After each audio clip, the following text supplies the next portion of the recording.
Hello students, welcome back to organised knowledge channel. आज की इस वीडियो में बच्चों हम डिस्कस करेंगे worksheet number 21 for class 8 social science की। बच्चों ये वर्कशीट है जो डायरेक्टरेट ऑफ एजुकेशन की तरफ से आपके लिए 11 दिसंबर 2020 के लिए फॉरवर्डेड है।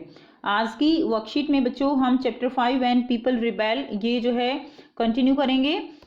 आज का जो टॉपिक है वो है from the eyes of people. यहाँ पर टॉपिक क्या है? From the eyes of people, जिसमें ये बताया गया है कि जो ब्रिटिश गवर्नमेंट थी उस समय, जब वो एक तरह से आप कह सकते हो कि लोगों को प्रेशराइज कर रही थी अपनी बात मनवाने के लिए, तो उस समय लोगों का क्या नज़रिया था, पब्लिक का क्या नज़रिया था ब्रिटिश गवर्नमेंट की तरफ। यहाँ पर बेटा 2 सोर्सेज प्रोवाइड किए गए हैं। सोर्स फर्स्ट क्या है? The list of 84 rules. ठीक है, given here are extracts from the book. तो बुक का जो है कुछ पार्ट यहाँ पर दिया गया है। बुक कौन सी है? Majha Pravas, written by Vishnu Bhatt Godse and a Brahmin from a village in Maharashtra. तो बेटा यहाँ पर विष्णु भट्ट जो गॉडसे हैं एक ब्राह्मण है और जो विलेज महाराष्ट्र विलेज से बिलोंग करते हैं, उनकी एक बुक है माझा परवास। वहाँ से ये जो ये एक्सट्रैक्ट है ये लिया गया है। He and his uncle had set out to attend a yagna, ठीक है, बीइंग ऑर्गेनाइज्ड इन मथुरा। तो वो विष्णु भट्ट और उनके जो अंकल हैं वो जो है एक बार कहाँ जा रहे थे? यज्ञ को अटेंड करने के लिए मथुरा जा रहे थे। Vishnu Bhatt writes that they meet some sipahi on the way who told them that they should not proceed on the journey. तो विष्णु भट्ट जो है वो लिखते हैं कि उनको रास्ते में कौन मिले? कुछ सिपाही मिले और उन्होंने बताया कि उन्हें आगे जर्नी कंटिन्यू नहीं करनी चाहिए because a massive upheaval was going to break out in 3 days, कि 3 days में एक बहुत ज़्यादा जो है आप कह सकते हो युद्ध होने वाला है या विद्रोह होने वाला है। युद्ध तो नहीं कहेंगे हम, विद्रोह जो है वो यहाँ पर होने वाला है, मैसिव अपहेवल। उसके बाद देखिए द सिपाही सेड, तो सिपाही ने कहा the English were determined to wipe out the religion of the Hindu and the Muslim. They had made a list of 84 rules and announce these in a gathering of all big king and princes in Calcutta. तो सिपाही ने बताया बेटे कि जो English हैं यानी जो ब्रिटिश गवर्नमेंट है वो जो हिंदू और मुस्लिम का रिलीजन है उसको वाइप आउट यानी ख़त्म करना चाह रही है। उन्होंने 84 के रूल्स की एक लिस्ट बनाई है और उस लिस्ट को उन्होंने ओपन भी कर दिया है। जो बड़े बड़े किंग हैं, प्रिंस हैं, उनके सामने, कहाँ पर? कलकत्ता में। They said that the king refused to accept these rules and warned the English of the consequences and massive upheaval। और यहाँ पर बताया गया है कि उन जो किंग्स हैं उन्होंने इस जो 84 रूल्स जो दिए गए हैं उनको डिस्कार्ड कर दिया है, रिफ्यूज़ कर दिया है, मानने से इनकार कर दिया है और वार्निंग भी दी है कि जो है जो कॉन्सिक्वेंसेस होंगे उसके लिए वो जो है तैयार रहें। ऐसा जो है उन्होंने बोला है कि अगर उन्होंने इनको क्या किया, इफ़ दीज आर इम्प्लीमेंटेड, अगर ये इम्प्लीमेंट हुए तो that the king all turn to their capital in great anger. और जो किंग हैं वो अपनी कैपिटल को लौट गए हैं बहुत ज़्यादा गुस्से के साथ। All the big people begin making plans, और जो लोग हैं बिग पीपल हैं वो क्या कर रहे हैं? प्लान बना रहे हैं। A date was fixed for the war of religion, एक डेट जो है वो फिक्स कर दी गई है। रिलीजन जो धर्म युद्ध, रिलीजन वॉर क्या होता है? धर्म युद्ध, ठीक है ना, धर्म को बचाने के लिए जो यहाँ पे विद्रोह हुआ है। And the secret plan had been circulated from the cantonment in Meerut by letters send to different cantonment. और बेटा यहाँ पर क्या बताया गया है कि जो डेट है वो फिक्स भी हो गई है और एक सीक्रेट प्लान जो है वो तैयार किया जा रहा है और उस प्लान को जो अलग अलग जो जगह हैं, कैंटोनमेंट्स हैं, उनमें उसको जो है क्या किया जा रहा है? भेजा जा रहा है, सभी को इन्फॉर्म किया जा रहा है। तो आप देखिए सेकंड क्या है यहाँ पर? सोर्स 2 है। सोर्स 2 क्या है? There was soon excitement in every regiment. तो हर एक रेजिमेंट में एक्साइटमेंट वो बढ़ा दी गई, सिपाहियों के बीच हर एक रेजिमेंट जो हैं उनमें एक्साइटमेंट बढ़ा दी गई रिबेल को लेकर। Another account we have from these days that are the memoirs of Subedar Sitaram Pandey, who was recruited in 1812 as a sepoy in Bengal Native Army and retired in 1860। तो बेटा second जो source है वो क्या है? वो एक memoir है और किसका है? सूबेदार सीताराम पांडे का, जो कि ब्रिटिश आर्मी में 1812 में रिक्रूट करे गए एज ए सिपाही और 1860 में वो बंगाल नेटिव आर्मी जो है उससे क्या हो गए?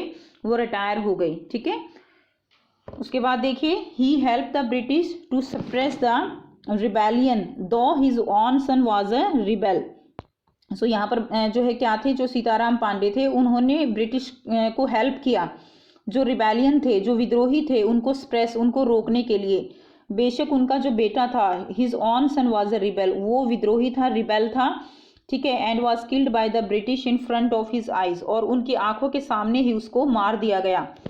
On retirement he was persuaded by his commanding officer Norgate to write his memoirs. तो बेटा रिटायरमेंट के बाद जो उसके कमांड ऑफिसर थे नॉर्गेट, उन्होंने उनको लिखने के लिए, एक तरह से आप कह सकते हो लिखने के लिए प्रेरित किया, ठीक है, उसका अपना मेमोइर्स जो है लिखने के लिए प्रेरित किया। ही कंप्लीटेड द राइटिंग इन 1861 इन अवधि, उसने अपनी जो राइटिंग है वो 1861 में कंप्लीट की। कौन सी लैंग्वेज में? अवधि लैंग्वेज में। And NOR gate translate it into English, और नॉर्गेट ने जो उसका मेमोइर्स था उसको इंग्लिश में कन्वर्ट किया। And publish under the title from सिपाही टू सूबेदार, और उन्होंने जो है क्या किया, उसको पब्लिश किया, किस टाइटल के साथ? सिपाही टू सूबेदार, यानी सिपाही से सूबेदार। Here is an except from where Sitaram Pandey wrote, तो यहाँ पे एक जो है यहाँ पर लिया गया है, कहाँ से? सीताराम पांडे जी ने जो मेमोइर्स लिखा था। It's my humble opinion that this seizing of Awadh filled the mind of sipahi with distrust and led them to plot against the government. तो बेटा यहाँ पर उन्होंने लिखा है कि ये मेरा जो है एक हम्बल ओपिनियन था उनका, कि जो अवध जो सीज किया गया, ठीक है, उससे क्या हुआ, जो सिपाही थे उनका जो माइंड है वो एक तरह से ट्रस्ट से भर गया। यानी एक डिस्ट्रस्ट क्या होता है? अविश्वास। ट्रस्ट विश्वास होता है, तो डिस्ट्रस्ट क्या होगा? अविश्वास। यानी एक तरह से डिस्ट्रस्ट से भर गया सिपाहियों का जो दिमाग था, ठीक है।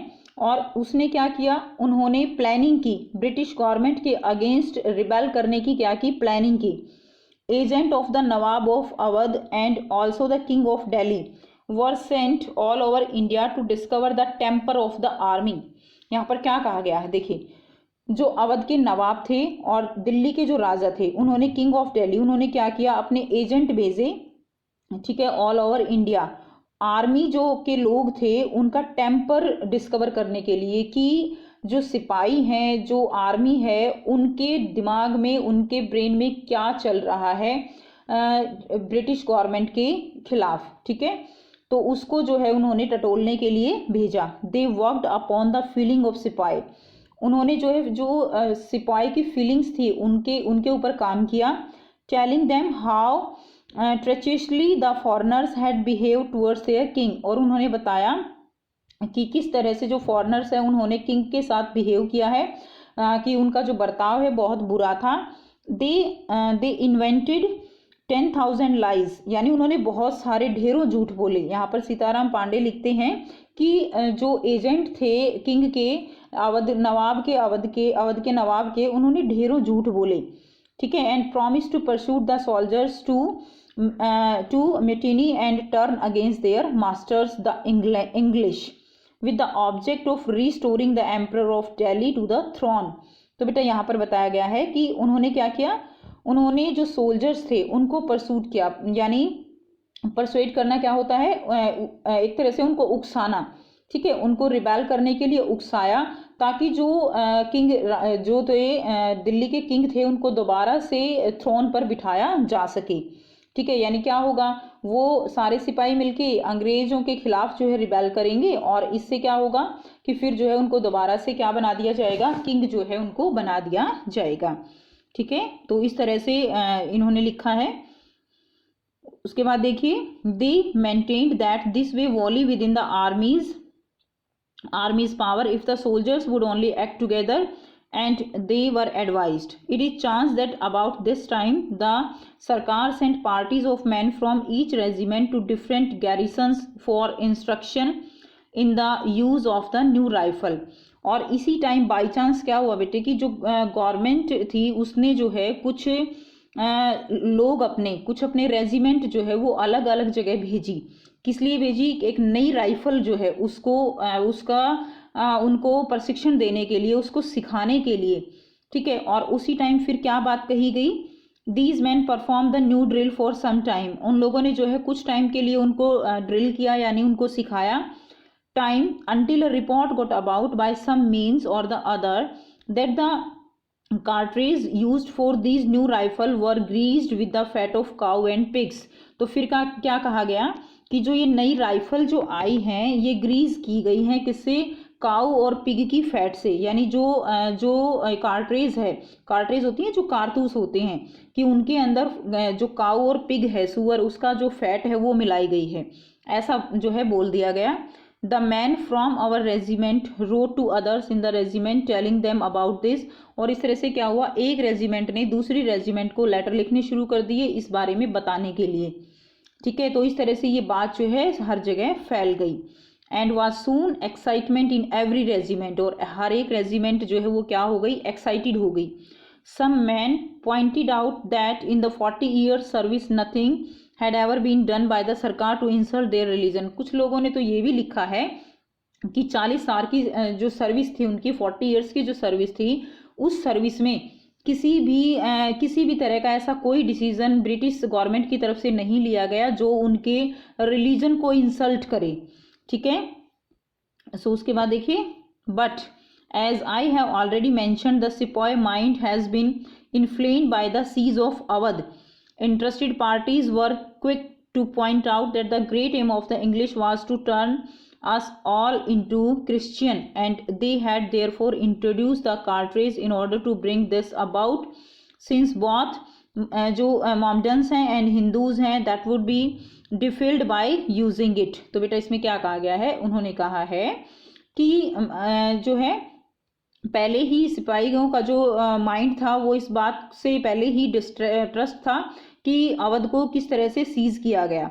उसके बाद फिर उनके दिमाग में क्या बात डाली गई कि जो इंग्लिश हैं यानी जो ब्रिटिश पीपल हैं वो सभी को क्रिश्चियन बनाना चाहते हैं, और इसीलिए वो मुस्लिम और हिंदू, ठीक है ना, दोनों को क्या कर रहे हैं, दोनों को इंसल्ट कर रहे हैं, ठीक है। तो इस तरह की बात जो है वो फैला दी गई। और उसके बाद देखिए, the colonel sahib was of the opinion that the excitement, which even he could not fail to see, would pass off as it had done before, and recommended me to go to my home। और जो colonel थे उन्होंने जो है कहा कि ये जो है चलता रहेगा, ठीक है। उनका ये ऐसा ओपिनियन था कि एक्साइटमेंट है केवल, और ये जो है इट वुड पास ऑफ, ये चला जाएगा, और उन्होंने मुझे घर जाने का आदेश दे दिया। तो इस तरह से बेटा ये यहाँ पे सोर्स जो है वो बताया गया है। अब हम करेंगे यहाँ पे इसके क्वेश्चंस। देखिए फर्स्ट क्वेश्चन क्या है, according to Majha Pravas why did sepoy asked Vishnu Bhatt and his uncle to return. तो बेटा उनको वापस आने के लिए क्यों बोला गया था जर्नी से, तो यहाँ से आप इसका आंसर लिखेंगे। Sepoy on the way who told them that they should not proceed on the journey because a massive upheaval was going to break out in 3 days। तो यहाँ से बेटा आप क्वेश्चन नंबर 1 का आंसर लिखेंगे, ठीक है। नेक्स्ट देखिए क्वेश्चन नंबर 2 क्या है, who was Sitaram Pandey and who persuaded him to write memoir. ठीक है, तो सीताराम पांडे कौन थे और उनको जो है मेमोयर लिखने के लिए किसने परसुएड किया था, किसने जो है उनको इसमें आपको लिखना है यहाँ से। देखिए कौन थे Sitaram Pande, subedar Sitaram Pande who was recruit in 1812 as a sipahi in Bengal native army and retired in 1860। ठीक है, यहाँ से यहाँ तक लिखने के बाद फिर आप लिखेंगे on retirement he was persuaded by his commanding officer Norgate to write his memoirs. तो बेटा ये जो येलो में हाईलाइट है ना, ये यहाँ से यहाँ तक और यहाँ से यहाँ तक आप इसका क्वेश्चन नंबर 2 का आंसर लिख दीजिए। नेक्स्ट देखिए क्वेश्चन नंबर 3 है, why were the Indian soldiers of British army filled with distrust. तो बेटा जो इंडियन सोल्जर्स थे ब्रिटिश आर्मी के, वो डिस्ट्रस्ट जो है क्यों फिल था उनके अंदर, क्यों भरा हुआ था। सो देखिए यहाँ से आप इसका आंसर लिखेंगे क्वेश्चन नंबर 3 का, seizing of Awadh filled the mind of the sipahi with distrust and led them to plot against the government. तो ये आप क्वेश्चन नंबर 3 का आंसर लिख देंगे। नेक्स्ट देखिए question number 4, how could the memoirs help the understanding history elaborate. तो बेटा जो मेमोयर्स होती हैं वो हिस्ट्री को कैसे अंडरस्टैंड करने में हमारी हेल्प करती हैं। तो बेटा जो ये मेमोइर्स होते हैं ये पर्टिकुलर जिस जो पर्सन उनको लिखते हैं उनकी फीलिंग्स, उनकी सिचुएशन इसके अंदर होती हैं, और इसमें हमें कहीं ना कहीं जो हिस्ट्री है उसकी झलक मिलती है। ये एक तरह के एविडेंस होते हैं, हिस्ट्री के एविडेंस, जहाँ से हमें पुरानी बातों का पता चलता है। तो ये बेटा लिखते हैं इसका आंसर। सो बेटा यहाँ से आप इसका आंसर लिखेंगे क्वेश्चन नंबर 4 का। Memoirs are very near to the history and we get more information about the history. So these are the evidences and these carry the feelings, emotions and personal thoughts of the authors, and these are of use where there are limited source of evidences. तो जहाँ limited source of evidences होते हैं वहाँ पर भी हम इनको जो है क्या कर सकते हैं, इनको एज अ प्रूफ एविडेंस हम इनको यूज़ कर सकते हैं। सो ये थी बच्चों आपकी आज की एसएसटी की बेटा वर्कशीट। आई होप बेटा आपको ये वर्कशीट क्लियर है। कोई भी डाउट है तो आप कमेंट सेक्शन में कमेंट करके पूछ सकते हैं। वीडियो अच्छी लगी तो लाइक शेयर ज़रूर कर दीजिए, चैनल को सब्सक्राइब भी कर लीजिए, and thanks for watching. Have a nice day.